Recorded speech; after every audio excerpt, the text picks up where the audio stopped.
GARLiC is a group of people coming together to reduce waste and at the same time create something beautiful.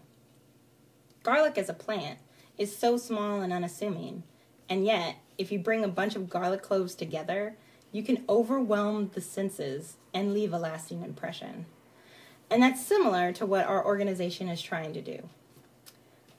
And our hope in starting this program is that we can create an area where intergenerational learning can happen and where we can begin to think about what does it mean to be sustainable, what does it mean to be green, what does it mean to steward our resources in such a way that we are passing on a better creation, a better environment to those who come after us.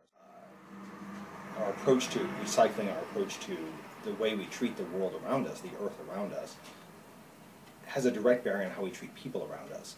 I mean, in the same way that one of the Psalms mentions the way we treat animals is we'll say something about the way we'll treat people.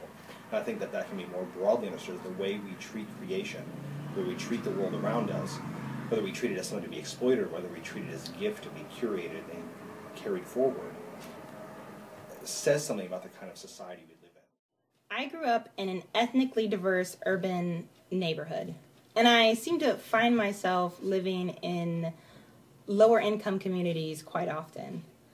My neighbors, they go to work every day to pay their bills, and they don't always have the time to research creative ways to reuse their household products. Also, there's this pervasive myth that if you go out to a big box store and you buy the newest and shiniest thing, then that's the key to status and success.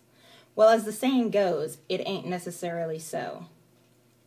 So what we're trying to do is convince our friends and neighbors to tap into their inner garlic clove, that spirit inside each of us that is desperately trying to figure out a way to make the world a better place in any way that we can. So, won't you join us as we join the rest of the world in this green revolution?